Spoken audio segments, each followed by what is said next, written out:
Lo que vamos a hacer es, como dije ahora, cómo impacta la inteligencia artificial el proceso de enseñanza-aprendizaje. Así seguimos, será el nuevo currículum, cuál será la nueva didáctica, cuál es el nuevo rol del docente con inteligencia artificial generativa.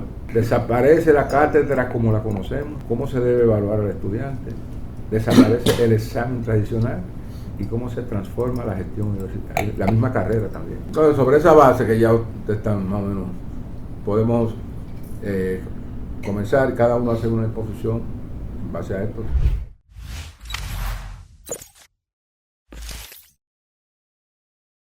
Bienvenidos a este panel de expertos que el ISTIN ya ha hecho unos cuantos con la finalidad, o sea, de darle un cambio al modelo de los desayunos.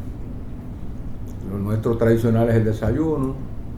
El desayuno generalmente se realiza con un representante de una institución, lo que sea, que viene asistido por viceministros o directores, pero es la voz de ese que se va. Sí. Y hablar de lo que le interesa, de su área. Entonces, el panel de expertos es más democrático, más amplio. Es una oportunidad que se le da a personas de distintas ideas y cosas para exponer un tema, independientemente. O sea, aquí ya hemos hecho, nosotros comenzamos la modalidad de los paneles de expertos cuando la reforma fiscal. Todas las reformas, trajimos aquí entre todas las voces. La seguridad social. ¿Qué otras cosas más? Seguridad social.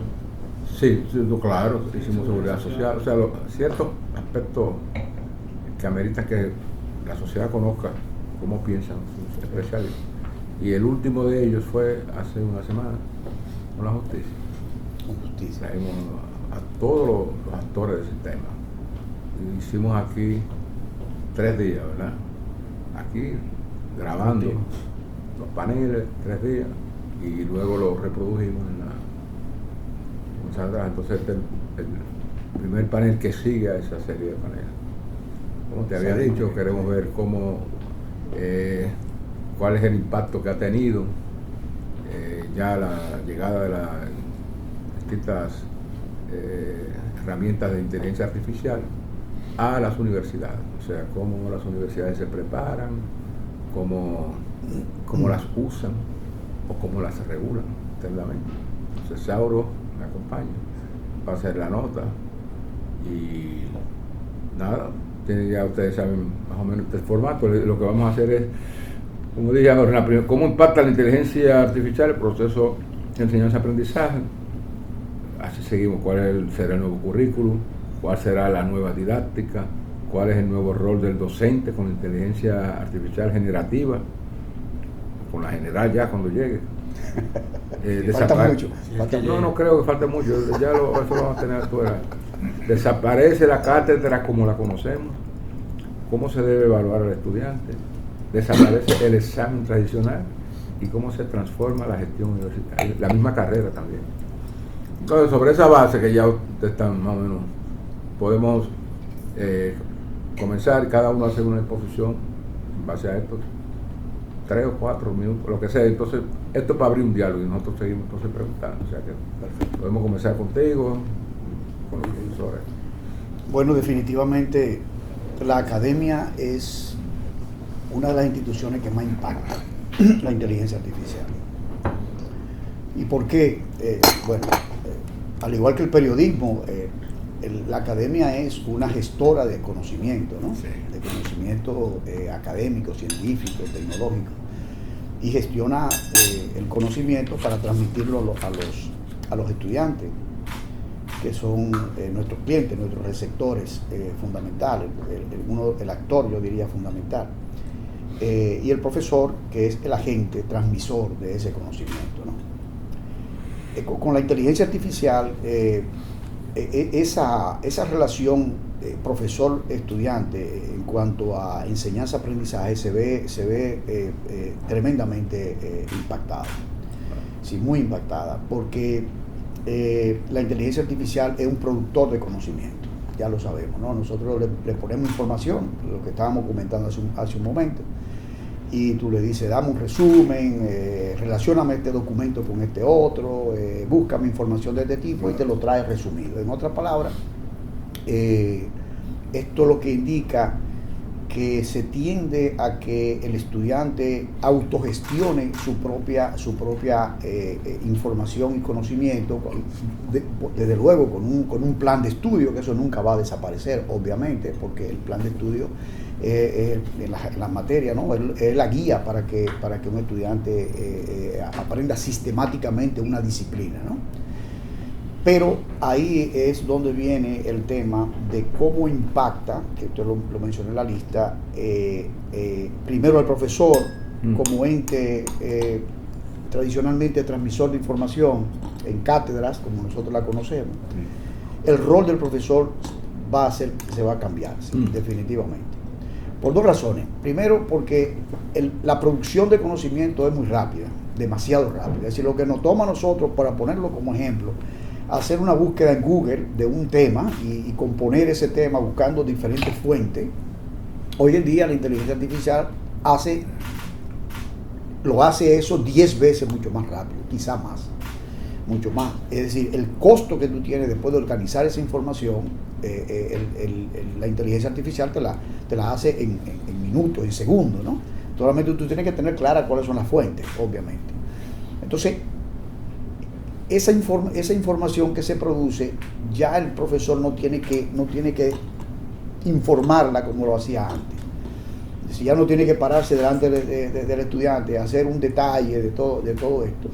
Y esto va acompañado con lo que nosotros le llamamos la inteligencia artificial basada en el razonamiento. Que lo que hace es que, por ejemplo, un estudiante de matemática quiere resolver un problema, se lo plantea a la inteligencia artificial y ella le hace el razonamiento de cómo el problema se resuelve. No tan solo le dice el resultado, sino la solución, sino cómo se llega a esa solución. ¿Qué oportunidad tiene esto? Bueno, la oportunidad que tiene esto desde el punto de vista docente es que descarga al profesor de tener que sentarse, ponerse en una pizarra a explicar paso a paso cómo se soluciona un problema, porque el estudiante lo tiene en línea y puede interactuar con la inteligencia artificial, tanto con texto como con voz, para que ella le vaya explicando el proceso.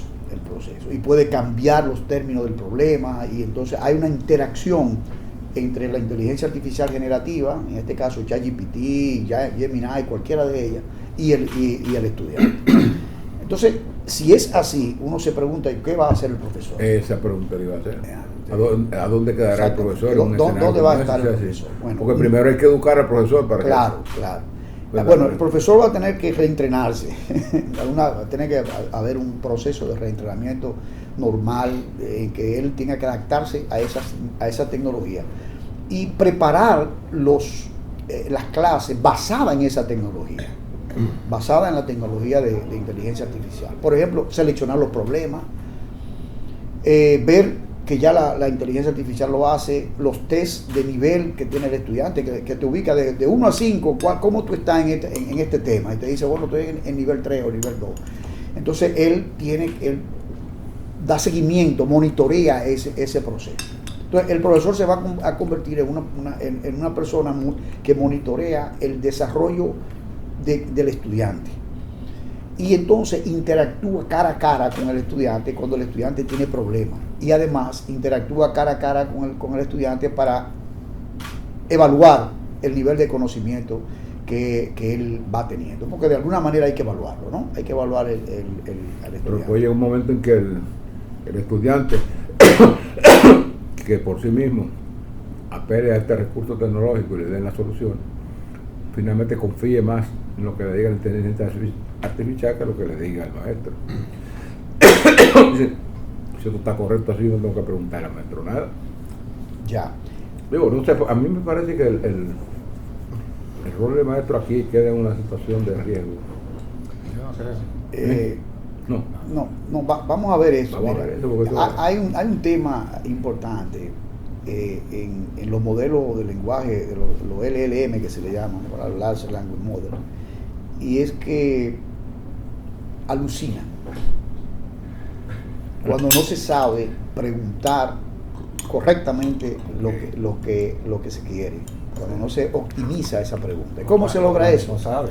Exactamente. Eso es ahora. Ha nacido una disciplina que se llama Prompt Engineering. ¿Qué es Prompt Engineering? La disciplina que permite usted tener el contacto con la inteligencia artificial, la interfaz con la inteligencia artificial, de manera que usted le pueda hacer las preguntas correctas y óptimas para que él pueda responder de forma correcta. Por ejemplo, las preguntas muy generales, la inteligencia artificial se va y habla muchas cosas, pero cuando tú haces así, que hace la precisión de eso entonces ya es diferente. Ya entonces la inteligencia artificial, porque está basada en el concepto de NLP, que es Natural Language Processing, que procesa el lenguaje natural. Entonces, si procesa el lenguaje natural, cómo hacerle la pregunta, cómo interactuar con el interfaz persona-máquina, cómo se logra esa interacción, es fundamental. Claro. Y ahí es que entra lo que se llama el prompt engineering, que genera los prompts, son las preguntas que se le hacen y los scripts de solución de problemas que uno le solicita a la inteligencia artificial. De tal manera que esta nueva disciplina va a jugar un rol transversal en todas las carreras, porque hay que enseñarle a todos los profesionales cómo interactuar con la máquina, porque hasta ahora la gente lo está utilizando como si fuera Google. Entonces, pero la universidad está ciertamente convencida de que lo primero que tiene que hacer es una educación de sus docentes primero, o sea, para que sepan con qué se está manejando, porque un docente que no tenga, digamos, un conocimiento óptimo y aceptable de estos avances puede estar muy divorciado o distanciado de las expectativas de sus alumnos. Correcto. Usted estuvo hablando dígame, por ejemplo, ¿usted no cree que desaparezca el profesor? No, es que el profesor juega un rol importantísimo. La inteligencia artificial nunca va a sustituir la manera como ese conocimiento que necesita el estudiante se le va a impartir.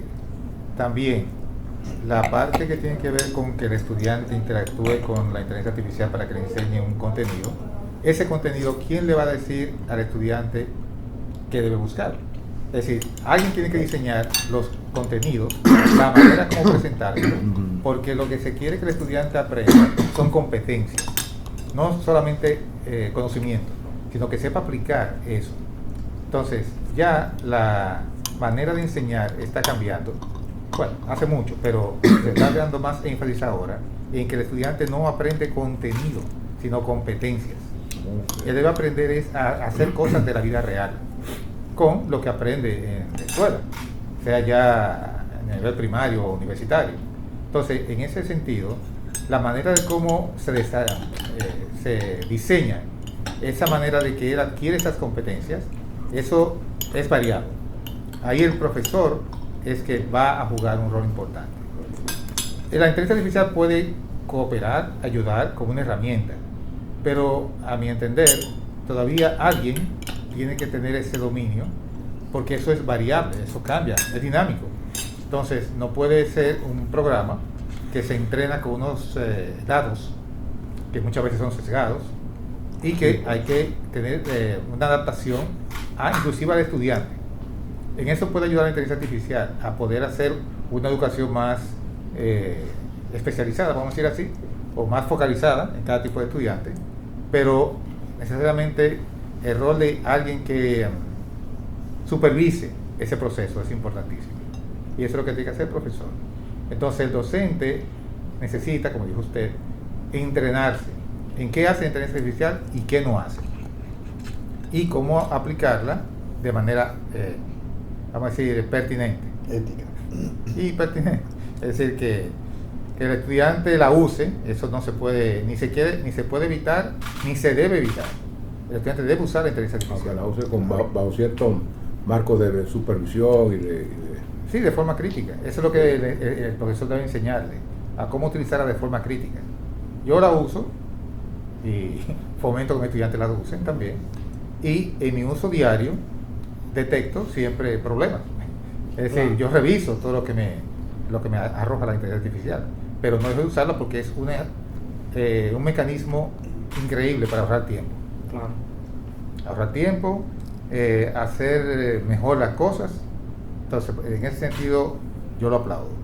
Entonces, el rol del maestro ahora va a cambiar para que sepa cómo orquestar todo esto que debe saber el estudiante para desarrollar las competencias con lo que la inteligencia artificial aporta.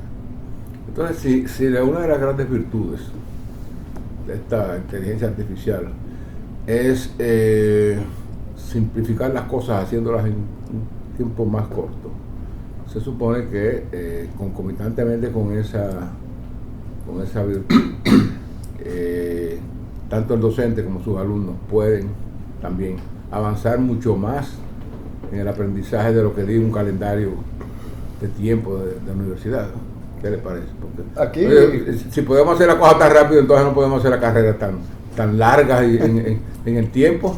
bueno, lo que pasa es que, o sea, vamos a decir, el estudiante está para aprender a hacer, vamos a decir, en el área del conocimiento donde se está enfocando.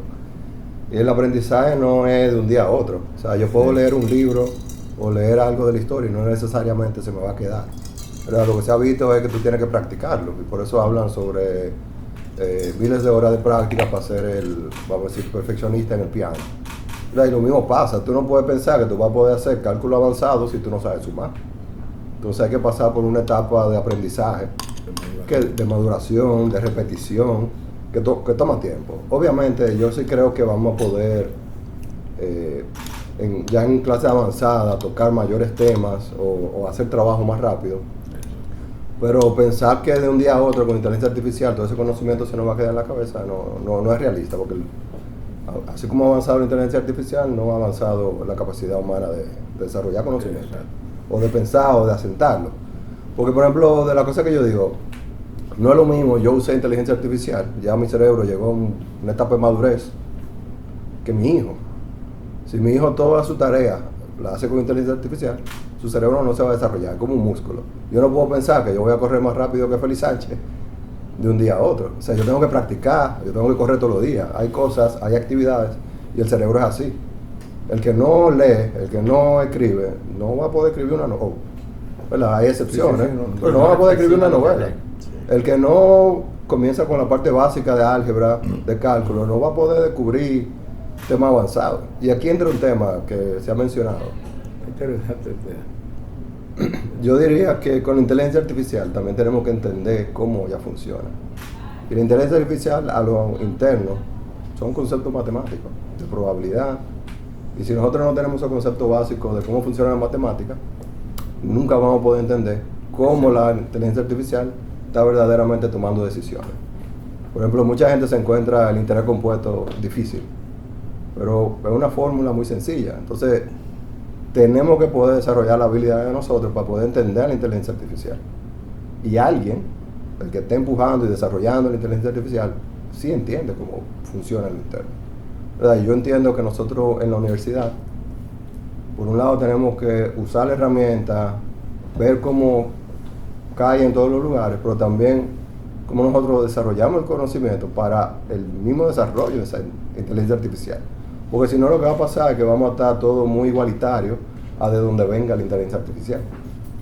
Si nosotros cogemos y solamente reproducimos como escribe ChatGPT, todo el mundo va a tener la misma voz. Sí. No van a tener diferentes estilos de escritura diferentes, ¿verdad? Y lo mismo pasaría si toda la inteligencia artificial viene de 2 o 3 empresas de Estados Unidos, pues entonces lo que nos hace, vamos a decir, dominicano, esa identidad digital. Viene sesgado eso con la... Bueno, pero ¿desde dónde se está produciendo? Usted no puede pensar que ellos van a producir con un conocimiento dominicano si no hay un dominicano trabajando en eso. Están los chinos también. Bueno, sí. Al final tú tendrías Estados Unidos, tú tendrías China, tal vez Rusia, pero la idea, lo que se empuja y lo que yo veo que la universidad tiene que trabajar es en desarrollar, vamos a decir, esa parte de investigación, de desarrollar lo que es inteligencia artificial desde la universidad. De esa misma, los profesores también se mantienen relevantes en el tema, porque son los mismos que están desarrollando algunas herramientas. Y eso también permea en los estudiantes, que crea esa chispa de innovación, de crear nuevas empresas. Así como en Estados Unidos tú tienes muchos estudiantes que salen de la universidad creando nuevas empresas, los famosos startups. Todo eso viene impulsado por una industria de innovación que de igual forma tenemos que empujarla de aquí, y así como lo vemos en Estados Unidos y en China, son empujadas por las universidades en conjunto con el sector privado. En su experiencia, digamos, con el manejo de estas herramientas y tecnologías aplicadas ya propiamente al campo de la docencia, ¿qué pueden decir ustedes? O sea, ¿cómo ustedes entienden que esta innovación está siendo aceptada, está produciendo algunos, digamos, resultados óptimos en los inicios? O sea, porque no está implantada totalmente en todas las carreras, ¿no? O sea, ¿en qué áreas se está generalmente utilizando? O sea, porque hay que ver que había que preparar el personal primero, al docente, vamos a ver después. Correcto. Como toda tecnología, la adopción de ella toma un tiempo. Adoptar una tecnología toma su tiempo. Inicialmente, las tecnologías se usan en forma muy libre, yo diría, ¿no? Y eso es lo que está pasando ahora, y a veces un poco caótica y subutilizada. Por ejemplo, ahora mismo muchos estudiantes y personas, que no tienen que ser académicos, la usan como si fuera Google, ¿no? Para hacer búsqueda y para obtener respuestas.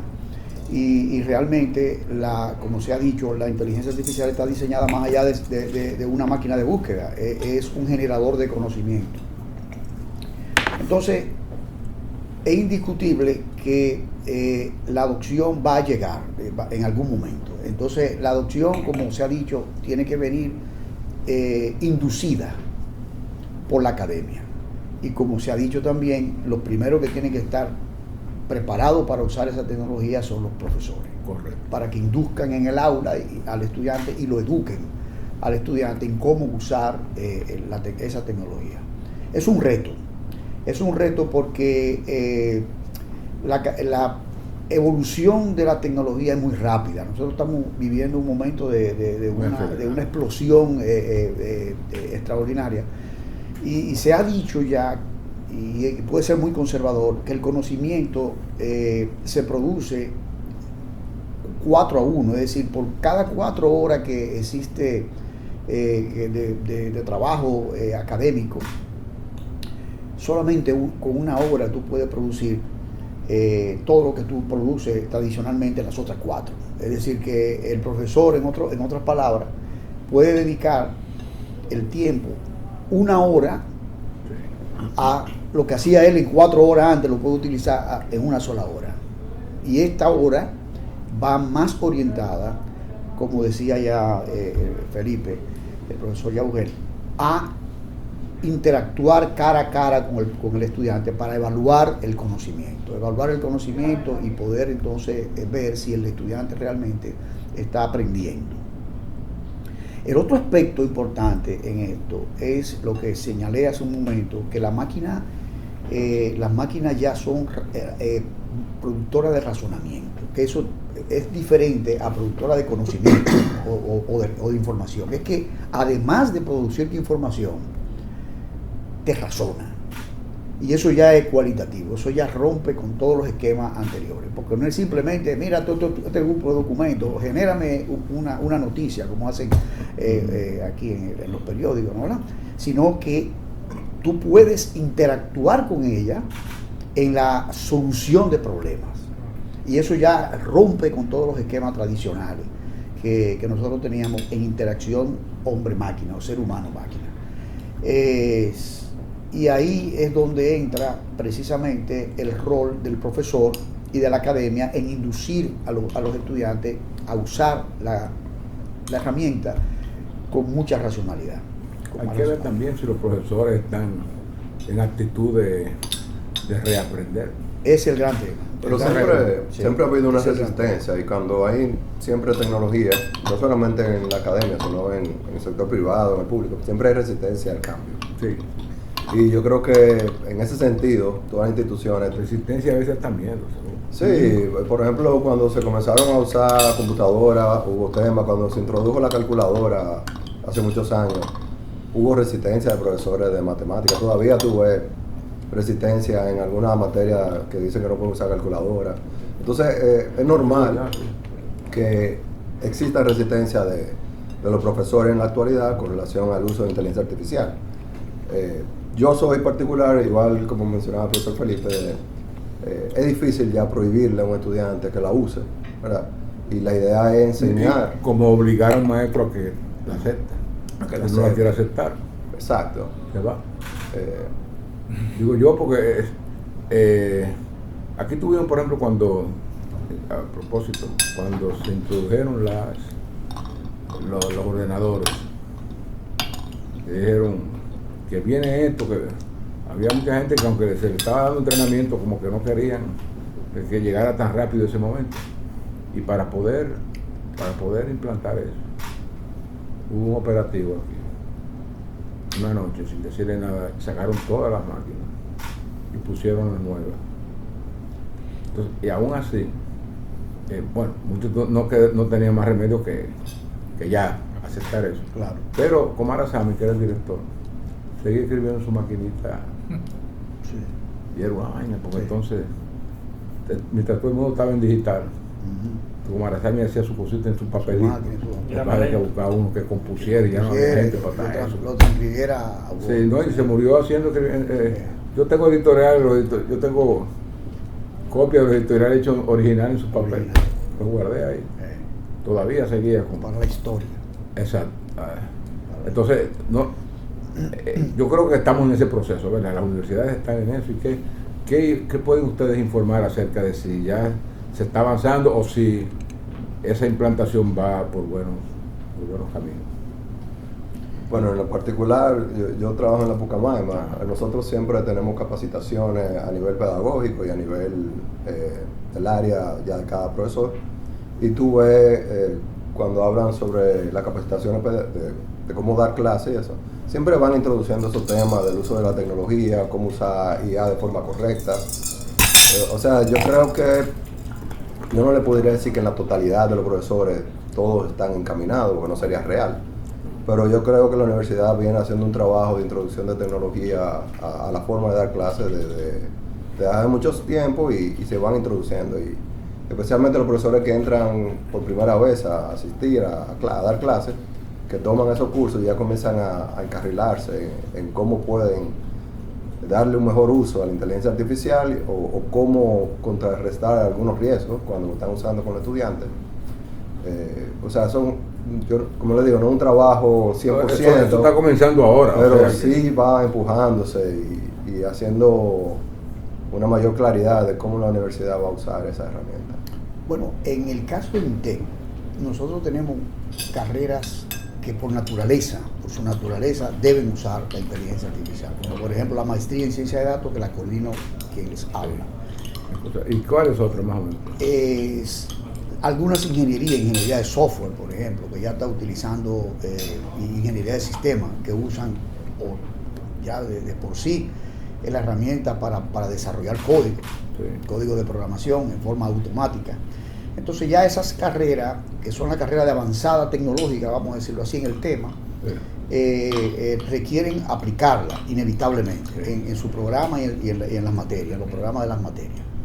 Ahora bien, ¿cómo se alcanza lo que usted, el director, decía, que obligue al profesor a usar la herramienta tal como se hizo en el periódico en esa ocasión, que lo cambiaron? Bueno, una reforma curricular adecuada.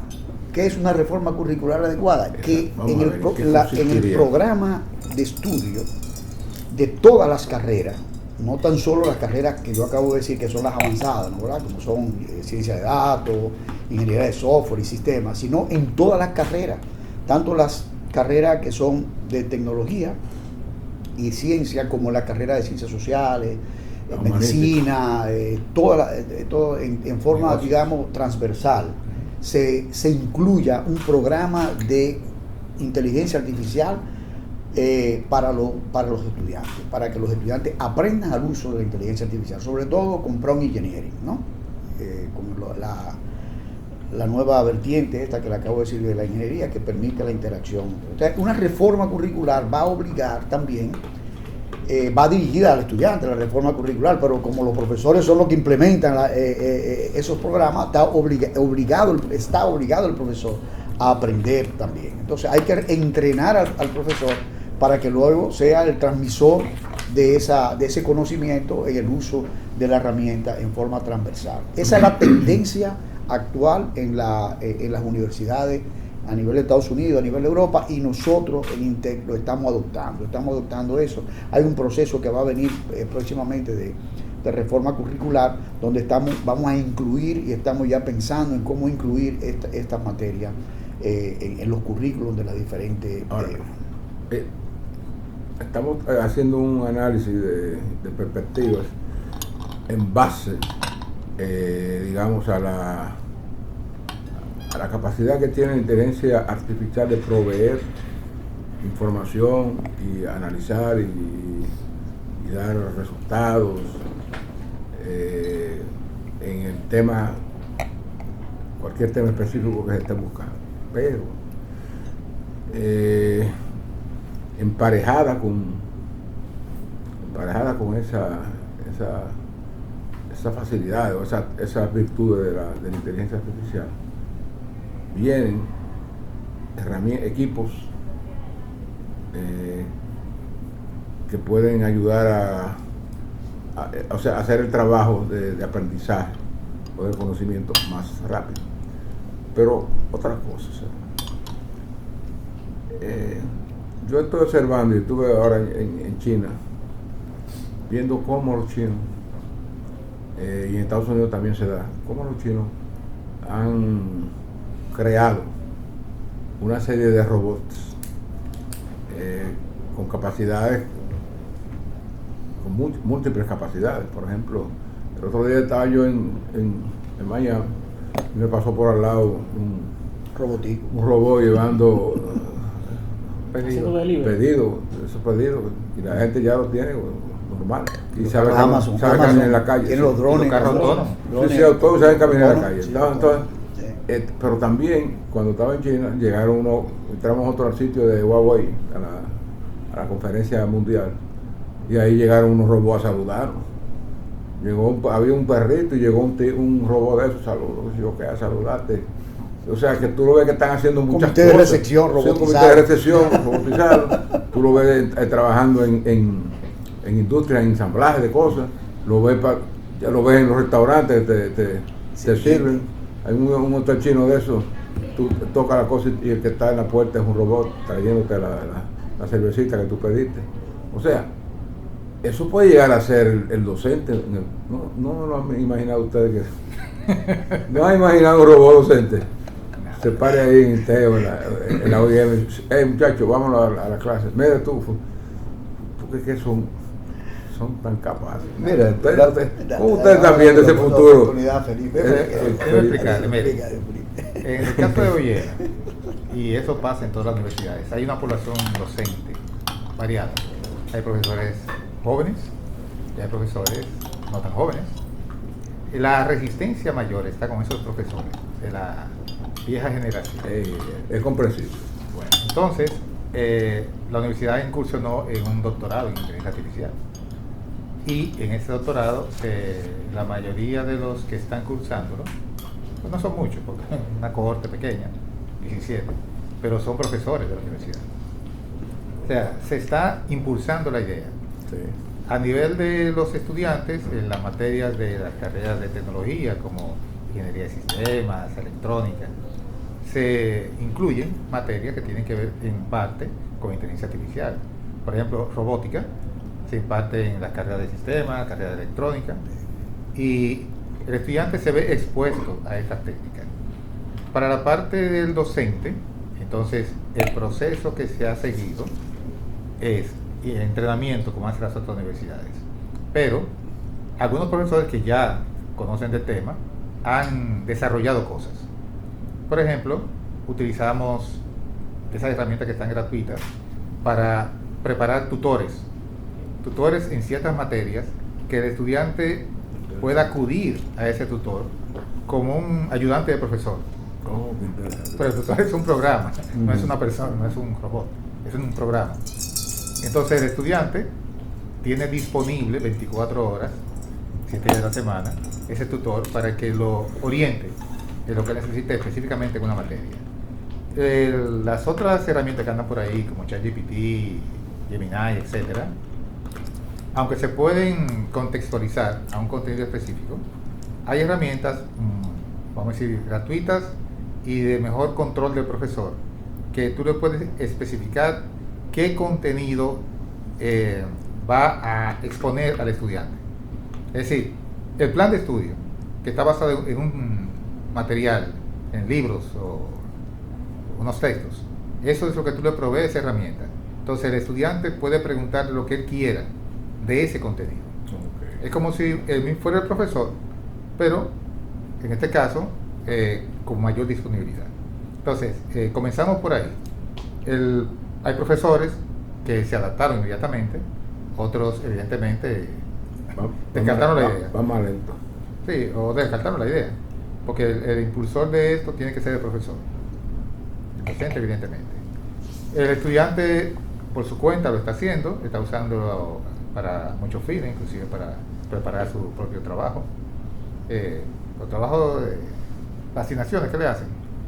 La universidad lo que hace es que eso se filtra, como todos los demás, por un antiplagio y se detecta cuando se usa inteligencia artificial. Y el estudiante tiene eso disponible para que él vea si utilizó inteligencia artificial. Eso no puede entregarlo como un trabajo porque se va a detectar y se va a penalizar. O sea, están penalizando Sí, porque el tema del director también está en el uso, una prueba antidoping. Sí, exacto. El uso, exacto, antidoping. El uso ético de la inteligencia artificial es un tema que es de primer orden. Y eso está creando ya corrientes de desarrollo en muchas universidades y en empresas, en todos lados, de cómo usar, de su regulación. Regularizar el uso de la inteligencia artificial para que se maneje éticamente, en el sentido de evitar las desviaciones, ¿no? Sobre todo los temas que tienen que ver con las desviaciones de género, para evitar esa temática de los temas de raza, ¿no? ¿Verdad? Los temas y todos estos temas que son cruciales para la vida del ser humano, la moral de la sociedad. Y sabemos que hay casos de inteligencia artificial donde ha tenido grandes sesgos. El día pasado hubo una que generó un discurso de Hitler, por ejemplo, claro, sí. ¿Verdad? Entonces hay grandes temas ahí, y yo creo que la ética va a ser uno de esos temas. Un conflicto, sí, te voy a dejar ya, un conflicto en materia ya de procesos de evaluación, o sea, a la hora de, bueno, tenemos un año aquí en ITEN, OIM, en Ocamain, haciendo de estas clases donde la asistencia artificial fue un recurso de auxilio importante. Entonces, finalmente, o sea, ¿cómo se llega al convencimiento el profesor de que este alumno, o sea, alcanzó los méritos, las calificaciones? Bueno, porque antes con estos sistemas anteriores de los exámenes y los tests, tú te ibas dando cuenta de si no te metían chivos, si el muchacho estaba bien, ¿sabes? Lo que pasa es que, vamos a decir, el examen, un examen escrito, es una forma de medir el conocimiento, pero hay múltiples, ¿verdad? Por ejemplo, nosotros tenemos al finalizar la carrera lo que llamamos un proyecto de fin de grado, que es un proyecto que tiene que hacer el estudiante. El estudiante tiene que elegir un tema, desarrollarlo, poner un producto, y sobre ese producto él va a hacer dos cosas. Va a hacer una entrega en un reporte y también lo va a presentar y va a defender el producto como si lo tuviera ante un jurado. Sí. ¿Verdad? Y esa evaluación es verbal, es oral. Y los profesores están preguntándole y él tiene que poder responder sobre el trabajo que hizo.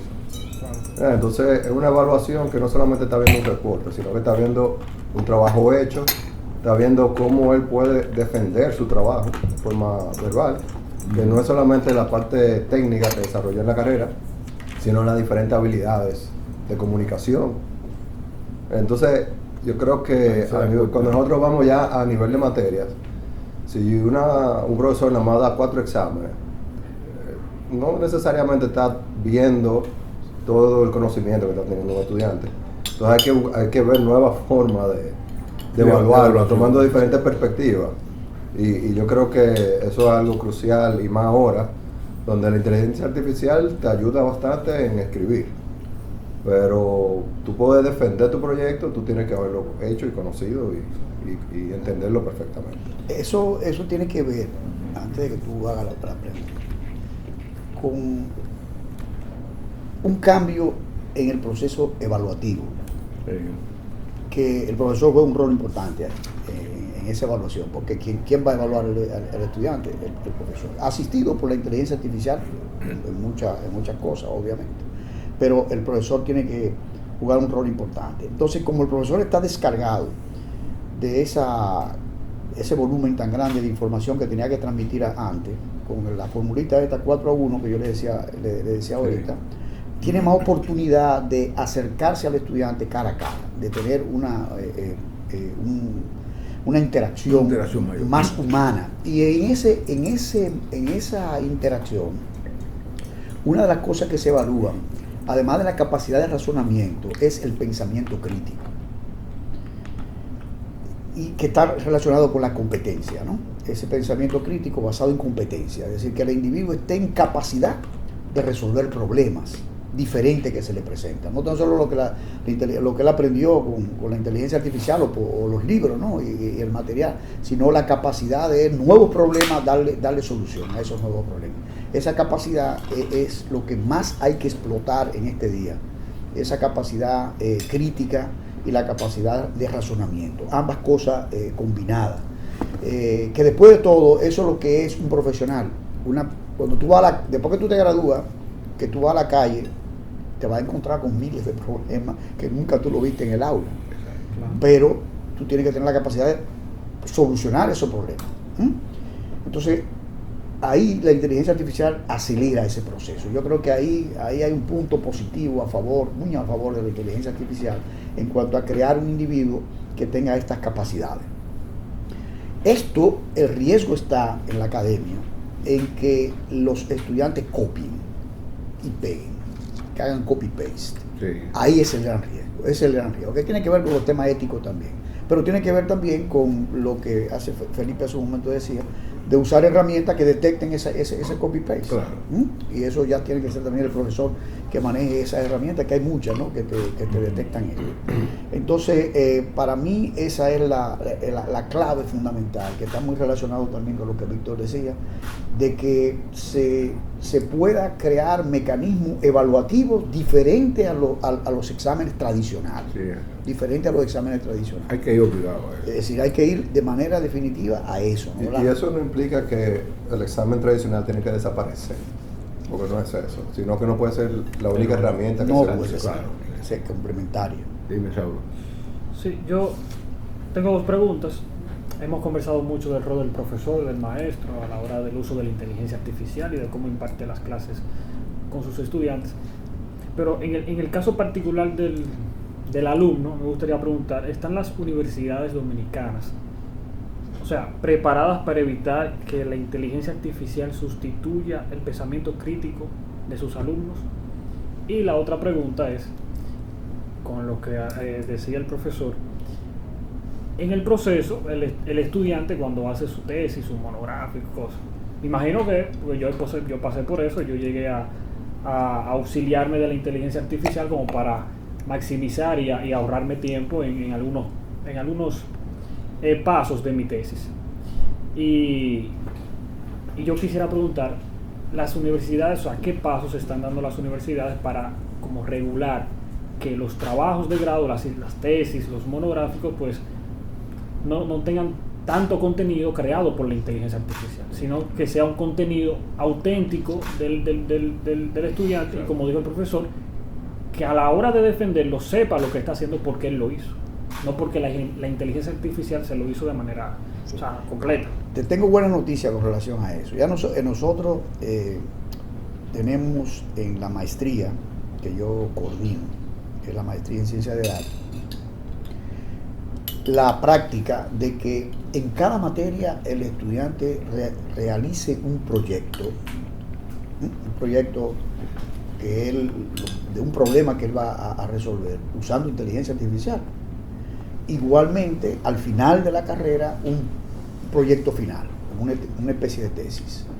Y el profesor lo que hace es, el rol ahí del profesor como el estudiante, para evitar precisamente que copie, es un examen de exposición del estudiante. El estudiante expone su trabajo, el profesor lo evalúa, le hace la pregunta correspondiente y entonces hace una evaluación y ahí se detecta si el estudiante aprendió o no aprendió. Porque el problema no es el uso de la inteligencia artificial, es que simplemente, ¿no, verdad? Sino que se use para aprender, como una herramienta de aprendizaje, de razonamiento, lo que decíamos ahorita, y que tenga el estudiante la capacidad crítica y la competencia para la solución del problema.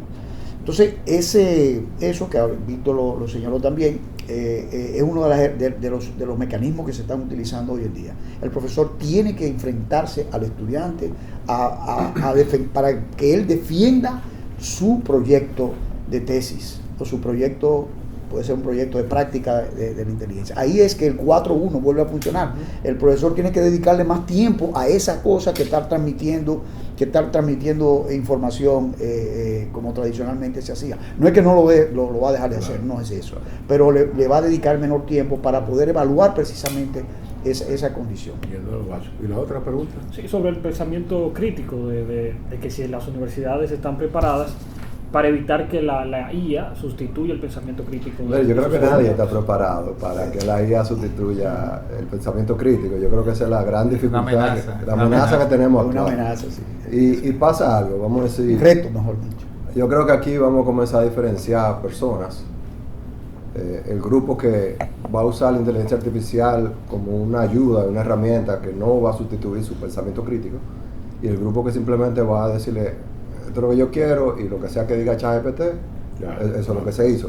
Y ellos son los que están en mayor riesgo, porque ellos son los que van a perder su capacidad crítica de pensamiento, y los que van a estar en riesgo de conseguir trabajo. Porque al final el que no tiene esa capacidad crítica, que incluso antes de la inteligencia artificial había personas, vamos a decir, que podían tener pensamiento crítico limitado, son los que están más propensos a no entrar en un mercado laboral, porque ya van a ser sustituidos por herramientas como estas. Pero yo creo que aquí es donde viene la importancia del rol del profesor. Yo, en lo personal, no creo que va a desaparecer, pero no va a ser lo que nosotros tradicionalmente conocemos como un profesor. O sea, por ejemplo, yo tengo 10 años en la universidad, pero ya yo no me siento todos los días a dar una cátedra. O sea, yo tal vez en el semestre doy 2 o 3, especialmente al inicio, como para que entendamos los temas. Sí. Pero ya luego mi rol es ser un guía. O sea, y yo veo a los estudiantes todos los días, pero viendo dónde están trancados en un problema, ayudándolos a resolver. Y aquí también, por ejemplo, con tu pregunta sobre cómo uno evita que los estudiantes no todo salga de inteligencia artificial. Bueno, pero si yo tengo un periodo entero y yo estoy viendo tu avance, yo sé que tú lo estás trabajando. Ahora, si tú en un periodo entero nunca me enseñaste nada y te aparece el otro día con algo perfecto, es difícil que haya sido tú, por el tiempo, ¿te entiendes? Uno mismo, tú sabes, los temas, si tú verdaderamente lo estás desarrollando, aunque tú tengas ayuda de inteligencia artificial, ChatGPT genera el código. A veces el código no funciona y te toca a ti depurarlo y encontrar el error, ¿verdad? Entonces, uno como profesor, el trabajo principal ahora es guiar, ver, o sea, ayudarlo donde ellos se trancan. Yo también tengo una práctica privada y con mi empleador, eso es lo que yo hago. O sea, yo voy con ellos, veo, y ellos donde están, entonces ahí nos sentamos, comenzamos a pensar cuáles ideas o cómo podemos resolver un problema. Y yo creo que el profesor a eso va a pasar. Las universidades, me imagino que usted ya lo mencionó, que por ejemplo INTEC está adoptando algún cambio, una reforma curricular en ese sentido, pero ¿entienden ustedes que el MESIC debería regular el uso en las universidades de IA? O sea, debería salir como desde una política del ministerio en ese sentido. Creo que estamos muy en pañales todavía para eso. Hay que esperar a que haya más difusión. Porque realmente las universidades están usando esto de forma informal, vamos a decirlo así, a requerimiento o a experimental, ¿verdad? No experimental, porque es que se está usando porque ya está ahí. O sea, la gente lo usa porque ya está disponible. y lo que estamos tratando de hacer es que se use de la manera correcta. Eso es lo que hacen todas las universidades. Yo quería resaltar, Sí, antes de ir, dos cosas. Primero, no hemos hablado del rol de la inteligencia artificial en la investigación. Y en la academia, para mí, personalmente, es uno de los aspectos donde va a haber más avance cuando queremos usar inteligencia artificial. Y en las universidades dominicanas no debe desaprovecharse la oportunidad que tienen de avanzar en la generación de conocimientos usando inteligencia artificial. Y el otro tema es que la inteligencia artificial no es el peligro, sino quién la controla. Porque estas herramientas, que no, como decía el profesor aquí, Víctor, no se desarrollan en nuestros países, se desarrollan en otros sitios. Están sesgadas en muchas cosas y conocer cómo funciona, conocer qué hace y qué no hace, como decía Víctor, es lo importante que tenemos que saber nosotros, de este lado, que al final somos consumidores de ese tipo de herramientas. Aunque podamos ir desarrollando con tiempo la capacidad para crear inteligencia artificial, por ahora somos consumidores y tenemos que saber cómo es que eso funciona para a usarla de forma crítica. Yo tengo una, no está aquí dentro del esquema, pero, o sea, al hacerle a ustedes hace un momento las anécdotas de cómo ejercíamos el periodismo hace 50 años, yo recuerdo que al no existir grabadoras, nosotros tenemos que hacer un gran ejercicio mental para el almacenamiento de la información.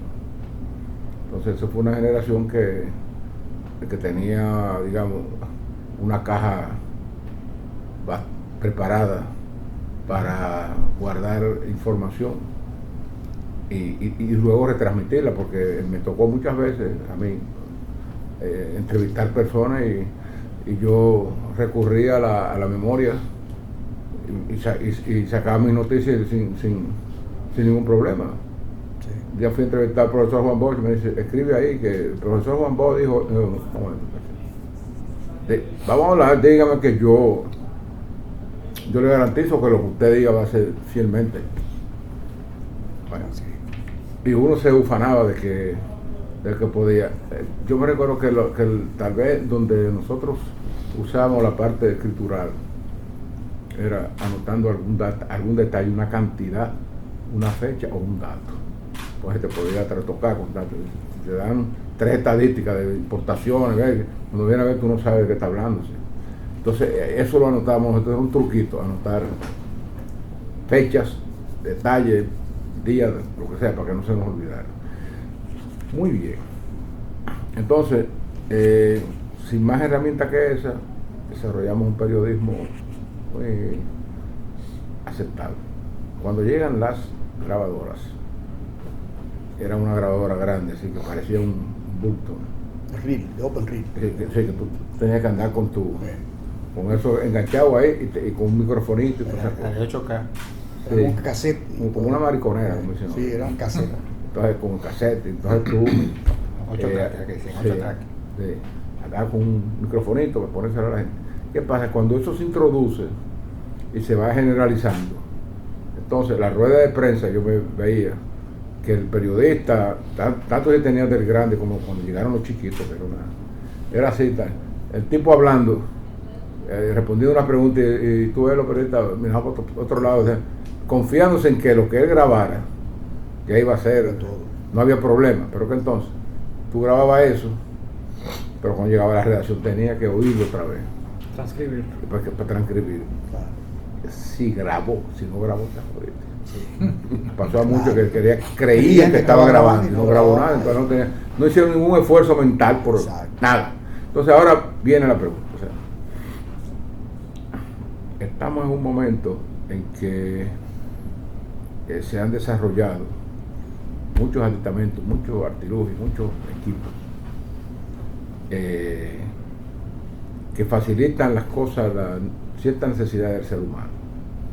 Entonces, el teléfono celular inteligente es una gran herramienta, porque hace de todo. en muchos países se está prohibiendo que primero en el caso de niños de cierta edad, primero adquieren el teléfono. No puede tener teléfono celular hasta tantos años. Entonces, aún teniéndolo, no pueden entrar a las escuelas con teléfono celular. Pero ¿qué pasa? Que estamos viendo cómo se desarrollan aulas donde se utilizan pantallas digitales, se utilizan estos instrumentos donde hacemos reuniones por Zoom y todo, que estamos utilizando esas cosas. Sin embargo, hay ciertas dudas de que con todo ese arsenal de instrumentos el ser humano puede aprender, porque realmente, como decía, donde viene el pensamiento crítico sale del razonamiento. O sea, tienes que tener tu cabeza bien puesta para razonar y saber discernir una cosa y la otra. ¿Cómo? O sea,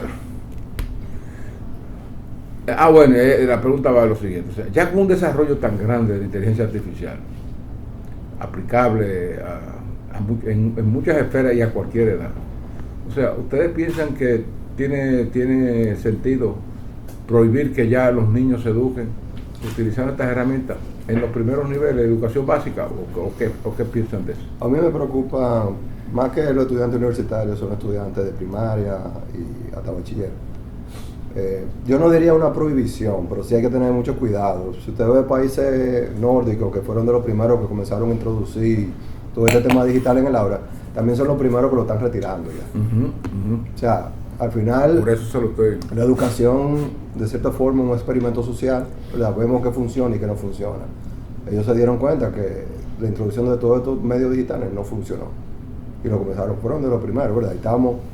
Entonces, a mí, por ejemplo, mis hijos, yo tengo 2 niños pequeños, bueno, ya uno de 10. Pequeño. Y yo sí le limito a ellos la cantidad de acceso a los medios digitales, porque si no, ¿verdad? El cerebro también tiene que pensar por su cuenta, leer libros, claro, aunque y asimilar, entender, porque lo que sí se ha dado cuenta, y hay muchos estudios, es que con toda esta, vamos a decir, uso de la tecnología, el nivel de atención se está perdiendo. O sea, tú no estás pudiendo pasar de 3 páginas de lectura. O sea, cuando antes cualquier persona se leía un capítulo de 20 páginas, o sea, estamos perdiendo esas habilidades. Y yo lo voy a ser sincero, ya el nivel mío, pues bueno, no importa. Pero si mis hijos nunca pueden lograr desarrollar su cerebro, cuando llegan a la universidad, ¿con qué van a trabajar? Es un problema. Cuando le llegue esa masa a ustedes, son lo que... Entonces, ¿qué pasa cuando nosotros prohibimos? ¿Verdad? Entonces entra como la contradicción. ¿Verdad? Entonces esa ansiedad de querer hacerlo. Entonces yo creo que más que prohibir tenemos que saber cómo restringir. Por ejemplo, usted va a cualquier restaurante y usted ve un niño pegado al celular. Ya ni siquiera hay conversación en la mesa, ¿verdad? Entonces no es que ellos no puedan ver televisión. No son niños, son adultos. No es que ellos no puedan usar su teléfono, pero yo sí creo que hay que tenerle espacios de cuándo sí y cuándo no. Y aquí ya yo diría que quedaría a lo que cada familia entiende correcto, porque yo personalmente entendería que sería equivocado que el gobierno diga ahora ningún niño puede usar un celular, ¿verdad? Ya eso entraría en la vida personal de cada quien, pero yo sí creo que como sociedad nosotros podemos comenzar a entender que son el uso correcto. Y definitivamente en las aulas, especialmente para entre más pequeños, yo sí creo que hay que limitar qué tanto acceso ellos tienen, porque lo que se está perdiendo es esa habilidad de ellos poderse concentrar por tiempos más prolongados. Y yo diría que ese es un reto que está siempre presente en la educación del hogar, sobre todo, ya bajando de la educación superior que estamos, bajando a la educación casera, la educación del hogar. Recordemos que cuando éramos niños, uno tenía la posibilidad de que llegaba de la escuela, se iba por ahí a brillar con los demás muchachitos. Y entonces, ¿qué te decían tus padres? Mira, no, muchacho, tú vas a comer, vas a reposar y te vas a poner a hacer tu tarea. Después que tú hagas tu tarea, entonces tú te vas a jugar. Y a tal hora hay que estar en la casa. Entonces, siempre el reto existe. Entonces, lo mismo va a pasar con esto, con la tecnología, sobre todo el uso de los niños, de los medios digitales, porque sí hay estudios muy serios que están sucediendo sobre este tema. Y saltando, que tú lo decías, Víctor, muy bien. La pantalla. Sí, el uso de la pantalla, todo eso. Y saltando ahora de nuevo a la educación superior, el MIT hizo el día pasado una investigación del uso de ChatGPT en los estudios universitarios por parte de los estudiantes. Hizo ese. ¿Y qué tal? Entonces, interesante. Dividió en 3 grupos: aquellos que estudiaron siempre nada más con la inteligencia artificial, con ChatGPT; aquellos que no lo usaron y se fueron estudiaron de forma tradicional, con los libros y con Google, estaba combinado con Google y con los libros; y aquellos que usaron la inteligencia artificial y también sus capacidades de razonamiento, sus capacidades de investigación personal, es decir, el híbrido, ¿no? El híbrido entre lo clásico y lo moderno. El éxito, ¿dónde estuvo? En este tercero. En el híbrido. En el híbrido. Ahí estuvo el éxito. Un equilibrio. Claro, porque equilibra entre las dos cosas. Entonces, fíjense que ese estudio es interesantísimo. Yo se lo voy a mandar, director, para que lo tenga. Vamos, sí, claro. Mándalo para acá. Revela mucho, ¿no? ¿Verdad? De lo que estamos hablando. Y coincide con lo que estamos hablando. Exactamente. Entonces, ese es el reto que siempre el ser humano ha tenido en todo, en todas las cosas, ¿no? Nosotros pudiéramos hacer automáticamente muchísimas cosas, pero ¿qué pasaría cuando no tengamos la herramienta a mano? Si no sabemos hacerla de otra manera, de la manera clásica, vamos a decirlo así, que podemos hasta perecer, ¿eh? Y cuando la herramienta no es tuya. Yo siempre le digo a mis hijos que son pro tecnología, ¿no? El mío está graduado en ingeniería de software, y la hembra, que la mayor, está en ingeniería industrial. Imagínense un mundo donde hay un apagón tecnológico.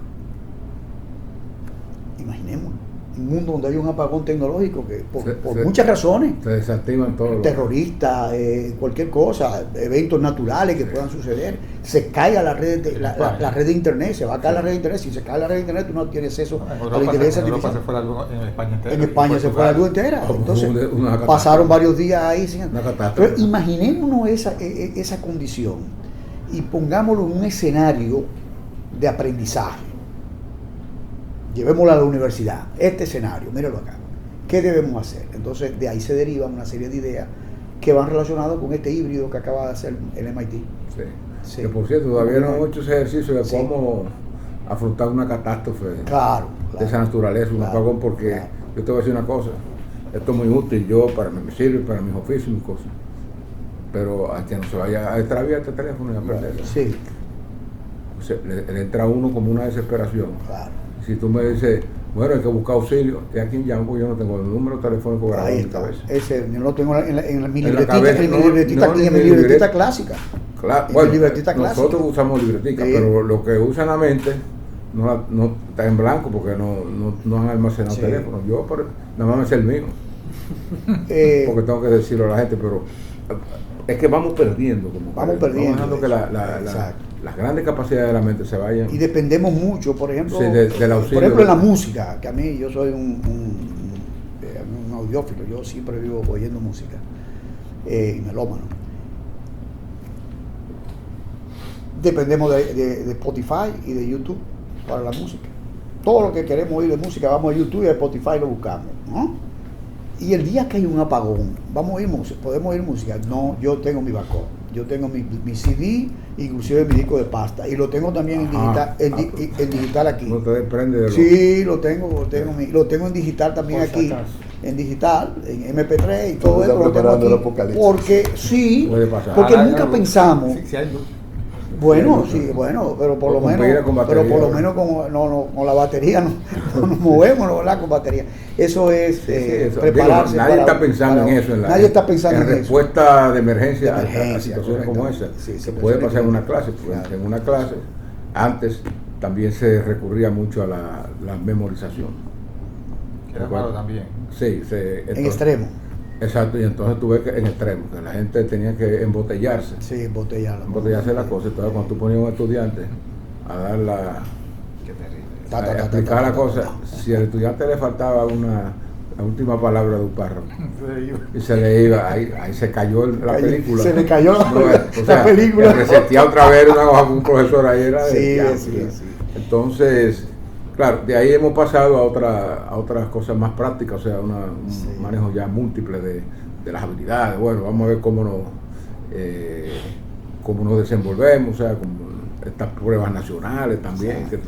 Que ahí, director, en eso de la memorización estaba ausente en lo que hemos estado debatiendo, el pensamiento crítico y el razonamiento. Pero ¿hasta dónde vamos a llegar? Al momento en que tengamos inteligencia artificial general, ya que igualada, digamos, al ser humano con todas sus redes neuronales, todas sus cosas que te adivine hasta lo que tú estás pensando. Oye, es una situación bastante... Sí. Antes de entrar en ese tema, yo voy a... Vaya, que nosotros seguimos hablando con ella. Porque ese tema es un tema... Oye, no, porque es que va a llegar un momento en que nos vamos a subordinar, o nos vamos a rendir a una inteligencia artificial para que lo haga todo. ¿Qué usted piensa de eso? Mire, hay un libro que escribió en 1932, se llama Un Mundo Feliz. En ese libro, el autor, de una manera diferente, pero planteó lo que está pasando ahora. La gente se está acomodando. Sí. O sea, usted depende de su celular. Sí, es verdad. Todo el mundo depende del celular para algo. Sí. Entonces estamos dejando que esa comodidad de depender de la tecnología, en este caso la inteligencia artificial, nos prive de la libertad y de la capacidad de hacer cosas. Entonces es algo que hay que reflexionar.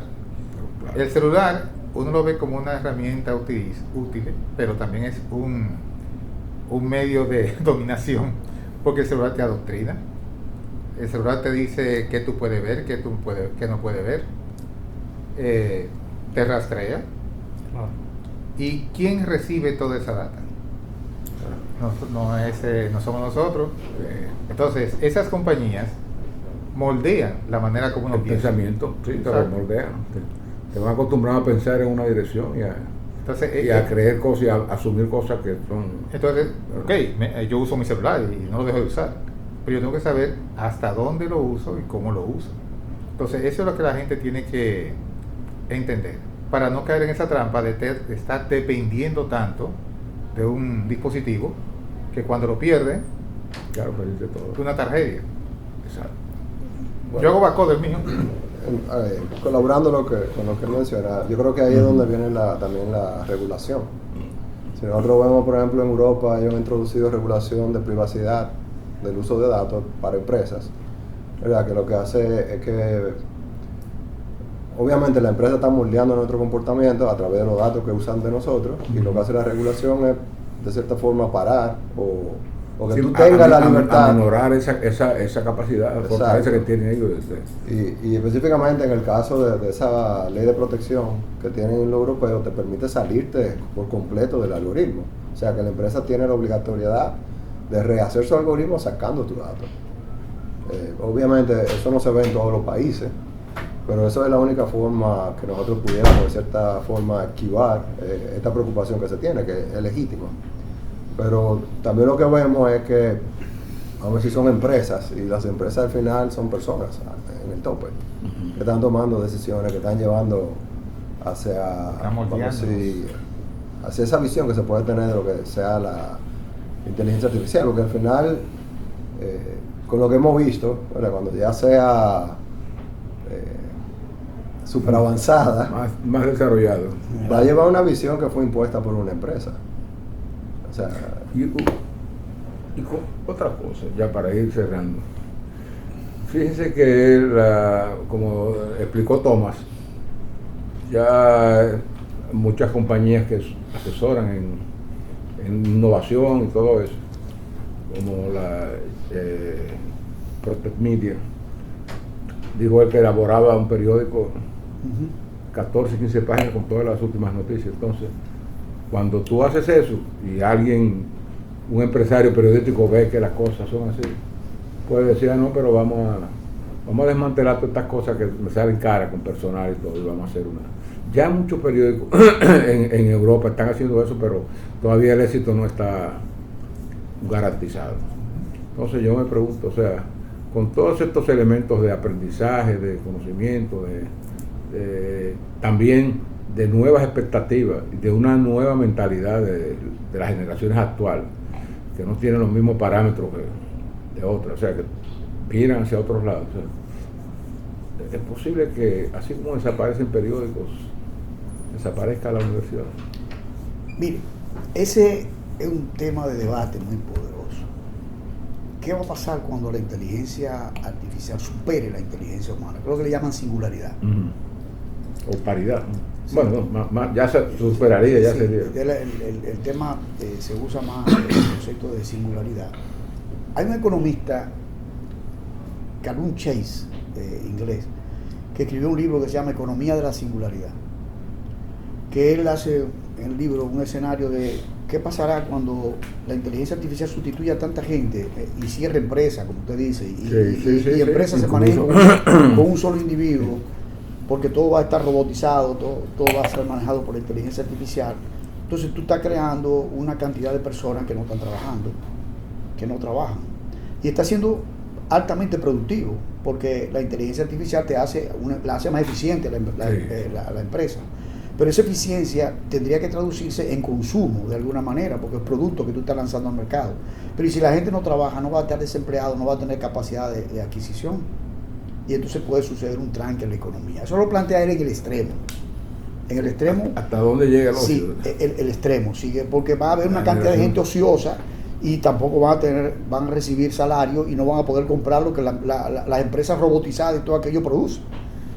Eso es lo que le llama la singularidad económica, el tranque que se pueda producir en la economía. Y ahí se habla del famoso salario básico universal, que es un impuesto que el gobierno le va a poner a la empresa por el uso de la tecnología para poder redistribuirlo en un bono que se le da a la gente para que la gente siga consumiendo y además no se muera. Las dos cosas, ¿no? Sí, está el tema social y también el ocio y el tema para irnos para la playa. Exactamente. Que nos paguen todo. Todo pago para y que trabajen otros. Sí, ese es un gran tema que él lo expone magistralmente como un escenario extremo.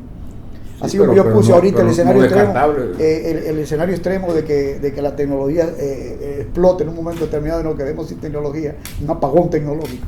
Así mismo él plantea un tipo de apagón de esta naturaleza. Bueno, pero hay posiciones intermedias. Posiciones intermedias. Una de ellas es regulación. Jeffrey Hinton, que a mi colega Felipe no le gusta mucho, que es el que recibió el premio Nobel de física, pero porque es un genio de la inteligencia artificial moderna. Él es que implementó el concepto de Deep Learning, el modelo de Deep Learning, que es lo que está bateando, el aprendizaje profundo, que es lo que está bateando en todos los LLM, que se usa en todos los LLM. Él dice que puede haber un peligro muy grande en el uso de la inteligencia artificial cuando llegue a ese extremo que usted plantea, director, de singularidad y de inteligencia artificial general. Porque puede causar choque económico, como dice este economista inglés en su libro, pero también puede producir problemas de lo que hemos estado debatiendo, de que la gente deje de aprender, porque todo lo hace exacto, se subordine a la inteligencia artificial, y entonces haya una especie de dejadez. El mundo feliz. Exactamente, de dejadez por el conocimiento, por las cosas, y quizás nos dediquemos nosotros, que tenemos playa muy cercana ahí a la playa. Sí, pero ¿hasta dónde? O sea, ¿hasta dónde eso puede llegar? Sí, no, pero entonces tendrá que venir entonces una nueva materia, una nueva campo de enseñanza para cómo manejar el ocio. Sí, ahí entonces entraría Sí, entonces una nueva disciplina. Yo quiero ocio. Sí, yo quiero ocio. Sí. Pero el ocio cansa. La economía del ocio. Como las torterías. Claro, también. todo cansa. Sí, sí, porque tú te tiras. Sí. Ya para cerrar. En estos días están pasando una entrevista que le hicieron a Cristian Castro, el hijo de Verónica Castro, que parece que el tipo es autista, no sé. El cantante. Sí. Que estaban entrevistando, le dice, ¿qué usted está diciendo? No hacer nada, yo pero nada, es que no hay que hacer nada en la vida. Dice, oye, pero ¿qué hay que hacer tal cosa? No, tú lo tienes por ahí. En la vida no hay que hacer nada. Dice el tipo, pero no se puede uno traga una musiquita. Dice, bueno, trae una musiquita así, pero pero nada, no hagas nada. Quédate donde está. Lo han atacado mucho, pero yo me pongo a pensar, oye, un estado en que una gente haga nada, por ejemplo. Porque la inteligencia artificial lo está haciendo todo. Te abre una puerta, te apaga la luz, préndeme aquí, quiero que en la nevera, dime, cocina, o sea, estamos llegando a ese momento. Una cosa increíble, o sea, una economía del ocio extremo. Sí, entonces hasta extremo. Acá, entonces, sí. ¿Qué tú vas a hacer en la vida? El señor Hinton, que he hablado, dice que así como se regula la energía atómica, debería llegar un momento que se regule también la inteligencia artificial, porque él dice, esa es una bomba de tiempo. Bueno, vamos a ver, eso sí, es un gran desafío. Entonces vamos cerrando, creo que ya nosotros hemos tocado los puntos, claro. Así medio loco, o sea que, pero evidentemente que es un reto grande, y el reto mayor de asumirlo es, o sea, en qué medida las universidades ahora preparan a la base tutorial, que son los docentes, para que le lleguen, antes de que los muchachos se le vayan adelante a los... O sea, pues antes de concluir, director, vamos a ver, yo... Si quieren hacer una reflexión final cada uno, en línea general, de reflexión, sí, para que quede como las ideas fundamentales. Bueno, yo pienso que con esta revolución de la inteligencia artificial, sí, muchas cosas tienen el riesgo de desaparecer si no se adaptan a esos cambios de forma racional y de forma planificada. Y la universidad corre un riesgo muy alto de, si no se adapta al cambio tecnológico de la inteligencia artificial, perecer, o ir pereciendo, o ir disminuyendo su influencia social y su utilidad en la sociedad. Ese es un riesgo que corren muchas instituciones. Usted lo ha dicho con el periodismo, también las universidades, porque estamos frente a una revolución definitiva, una revolución disruptiva totalmente, que es un paradigma cambiante, es decir, vamos a cambiar un paradigma clásico por otro, un paradigma nuevo. Y en ese trayecto de cambio de paradigma, es que ahí precisamente tiene que entrar la racionalidad, todo lo que hemos debatido, de cómo adaptar y adoptar la tecnología para aplicarla a sus procesos de negocio, su proceso de enseñanza, su proceso de información, su proceso. Yo creo que ahí es que está el gran tema, y es importante también, director, promover esa idea de que no es lo que hay, que eso lo creo yo, lo que hay no es un cambio pequeño, no un cambio pequeño, es un cambio radical que va a haber en el mundo, porque lo que está pasando es que antes las revoluciones tecnológicas suplantaban el trabajo físico. Cuando nacen las máquinas de vapor, por ejemplo, el trabajo físico de lo que remaban en los barcos, ¿no? Que eran esclavos, ¿no? Desapareció, le pusieron un motor de combustión, y entonces, y así sucesivamente en las fábricas, en todos lados, va sustituyendo el trabajo manual. Usted lo explicó muy bien, lo del periódico, que era totalmente manual, ya está totalmente automatizado. Pero ahora la característica es distinta. La característica es que ya no tan solo sustituye trabajo manual, sino también trabajo cognitivo. Exacto. Cuando tú pones, esa es la parte. Ahí es que está el gran tema. Y esto ya tiene que ver con cómo va a ser el tipo de profesional que nosotros vamos a lanzar al mercado, desde el punto de vista de la universidad, por una reflexión profunda que se haga sobre el tema. Porque la revolución radical y disruptiva es esa. Estamos sustituyendo trabajo inteligente por algoritmos, por máquinas. Se está sustituyendo trabajo inteligente por máquinas. Bueno. Y eso significa, antes el ser humano tenía como orgullo, la máquina no puede hacer eso que yo hago, porque yo tengo mi cerebro, pero ahora en una gran medida, no en la totalidad, porque no es todavía el ser humano el que produce la propia tecnología. Y seguirá siendo así. Y sí, pero ahí va creando un gran problema porque muchos de esos trabajos que se han señalado van a ser sustituidos por máquinas. Entonces, esas máquinas sustituyen conocimiento, habilidades, etcétera, etcétera. Ese es uno de los grandes retos que tiene la humanidad hoy en día. Y las empresas, las instituciones educativas, sobre todo, lo están sintiendo ya, obviamente, en el mundo editorial, en el mundo de la prensa. Necesitan asumir conciencia a alto nivel para poder establecer criterios estratégicos de no perecer frente a y adaptarse y adoptar la tecnología en forma idónea. Como dice Víctor, o sea, no prohibir sino restringir. Exactamente. Última reflexión y después la última también sobre el tema general.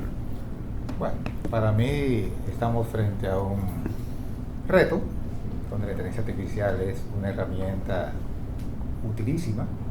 Lo que debemos saber es cómo utilizarla. En cuanto a su destructividad, hay un economista del siglo XIX llamado Schumpeter, Sí.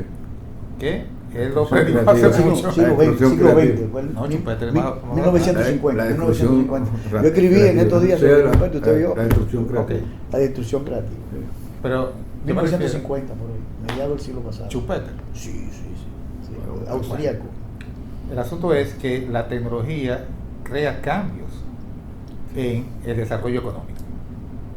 Y así como lo hizo Internet en su momento, la electricidad en su momento, la máquina de vapor en su momento, eso es la inteligencia artificial ahora. Y lo que venga después. Entonces, siempre el humano tiene que saber cómo interpreta eso. Porque si la inteligencia artificial llega a sustituir todo el trabajo cognitivo, ¿en manos de quién va a quedar? Porque alguien debe quedar con el dominio de la inteligencia artificial. Entonces esa empresa, o las empresas, que no van a ser muchas, que queden con ese dominio, eso es lo que queremos. Es el nuevo orden mundial. El poder Yo mundial. no creo que sea así. O sea, tenemos la capacidad de aprovecharla y de poner freno. O sea, Claro. yo dejo que, está bien, yo la uso hasta donde me convenga, pero yo no tengo que adaptar todo lo que tú me traigas. Sí. Exactamente. O sea, ese es el pensamiento crítico que debe fomentarse. Exacto. Profesor, entonces, Bueno, ya de cierre, yo sí creo que estamos en lo que se puede llamar un cambio de paradigma, no es el Mucho primero. cambio, Pues hemos venido de la revolución industrial y así sucesivamente. Definitivamente no sabemos cómo vamos a estar en 20 años. Yo sí creo que va a ser significativamente diferente al día de hoy. Yo no creo que la humanidad va a desaparecer. Yo creo que aquí lo que va a pasar es que vamos a tener mayores diferencias entre un grupo élite y el resto de la sociedad. Y la universidad en sí, como muchas instituciones, no son, o sea, algunas van a poder desaparecer. No puede, o sea, eso pasa. Pero las universidades se van a tener que reinventar. O sea, van a tener que adaptarse a como se han venido adaptando, porque la universidad de hoy en día y la de hace 200 años no es la misma. Entonces, eso va a venir. Y las universidades que no se adapten, obviamente, desaparecerán. Actualmente tú tienes mucho ataque a la academia. O sea, tú tienes un alto costo, una baja empleomanía de estudiantes que se acaban de graduar. sí. Pasa en Estados Unidos, pasa en República Dominicana. Y eso son cosas que impactan, no solamente la inteligencia artificial. Entonces hay que repensar. Yo digo que nosotros como sociedad dominicana tenemos que repensar todo nuestro sistema educativo, ¿verdad? Y que de alguna forma vamos como esa brecha que es lo que se está viendo que se está creando con la inteligencia artificial. Las grandes empresas ya llegan a los trillones, ¿verdad? Y tú estás viendo que no es que todo el mundo está llegando a esa gran cantidad de dinero, sino que la brecha se está haciendo cada día más grande. Yo creo que hacia allá es que va esta amenaza, y al final tú tendrías un grupo élite que sería el que controlara Sí, el pensamiento y la pensamiento. Y por último ahí, que no debo dejar en ese concepto de la transformación de la universidad para adaptarse a esta condición nueva, disruptiva, la universidad tiene que hacer una reflexión muy grande sobre cuál es el tipo de profesional que quiere lanzar al mercado. Exacto. cuál es el tipo de profesional que O quiere que formar, está pidiendo el mercado ya una, que es lo una que, época de exactamente, qué es lo de que transformación. demanda el mercado. Eso es muy importante, la reflexión curricular, sobre todo de reforma curricular que yo hablé al principio. Ese currículum tiene que estar adaptado a esa necesidad del mercado, Así es. de cómo es que la gente, el profesional, el empleado usa la tecnología. Entonces la universidad tiene que estar a tono con eso, precisamente como capacidad adaptativa para poder estar equilibrada con las necesidades y demandas del mercado. Ese es por último mi reflexión.